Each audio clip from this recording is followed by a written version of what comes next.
Good morning, I'm Barbara, and welcome to Barbara's Bulletin. Today, we're focusing on a significant development in the Middle East, where Yemeni separatists have made substantial gains, seizing control of large territories from the Saudi-backed government. This move has brought fresh instability to a country that had experienced a relative lull in fighting after years of civil war. According to reports from The Guardian and the Straits Times, the Southern Transitional Council, or STC, which is backed by the United Arab Emirates, has taken over the eastern province of Hadramaut, including some oil fields.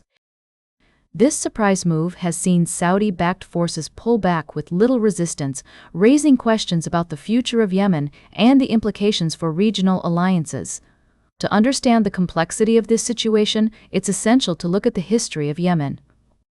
The country was divided into two separate states from 1967 to 1990, and the current conflict has its roots in this division. The STC, initially part of the Sunni Muslim Saudi-led alliance that intervened in Yemen in 2015 against the Houthis, later sought self-rule in the south, including the major port city of Aden. The implications of this development are far-reaching.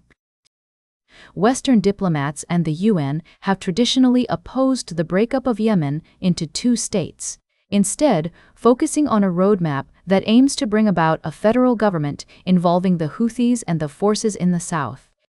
However, with the STC now in control of significant territory, including oil fields, their position in any future negotiations has been considerably strengthened. It's also worth noting that this development could potentially lead to conflict between the Emirates and Saudi Arabia, two countries that have been allies in the region but are now backing rival sides in Yemen. The situation is further complicated by speculation that the UAE gave the go-ahead for the STC to move after being angered by a Saudi request for Donald Trump to intervene in the civil war in Sudan.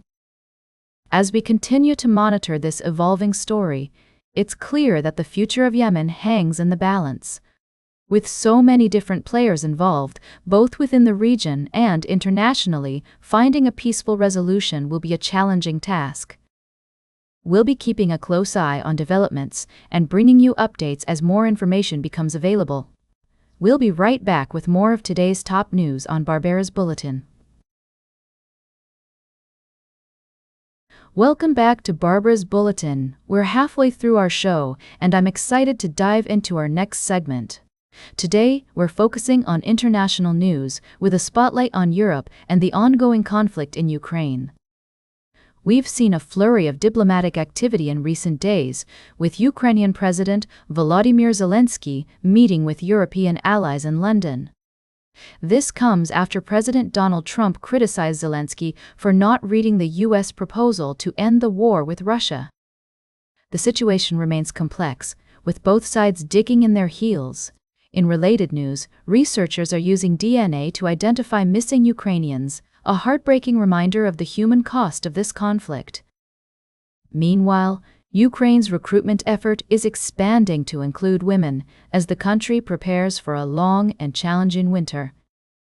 On the economic front, European leaders are reacting to the latest U.S. security strategy document, which has sparked concerns about civilizational erasure. Germany, meanwhile, is considering reintroducing mandatory military service for all 18-year-olds, a move that's sparking debate across the continent. We're also taking a moment to acknowledge the passing of celebrated British documentary photographer Martin Parr, who died at his home in Bristol. His work will be deeply missed, but his legacy will live on through the powerful images he captured throughout his career. As we navigate these complex and often conflicting storylines, it's essential to remain informed and engaged. We'll continue to bring you updates and analysis from around the world, always striving to provide a fair and balanced perspective. Welcome back to the final segment of today's Barbara's Bulletin. As we continue to follow the developments in the Middle East, a significant meeting took place in New York between representatives from Israel, Qatar, and the United States. According to reports from Axios, this trilateral meeting aimed to discuss the implementation of the Gaza peace agreement, which has been delicate since its inception. We've seen various attempts at brokering peace in the region, with Qatar, Egypt, and the US playing key roles in mediating between Israel and Hamas. The ceasefire, while holding for now, remains fragile, with both sides accusing each other of violations. Israeli Prime Minister Benjamin Netanyahu has expressed optimism about moving to the second phase of the truce soon and is set to meet with President Donald Trump later this month. It's also worth noting that Germany's Chancellor Friedrich Merz recently met with Israeli President Isaac Herzog, where he acknowledged the complicated timing of his visit due to ongoing tensions in Gaza. Merz urged Israel to respect international law while recognizing the limitations of Germany's direct political influence in the region. As we analyze these developments, it becomes clear that the path to lasting peace in the Middle East is complex and multifaceted. The involvement of various global players, each with their own interests and agendas, adds layers of complexity to an already volatile situation. In conclusion, as we wrap up today's Barbaras Bulletin, it's essential to remain informed and engaged on these critical issues.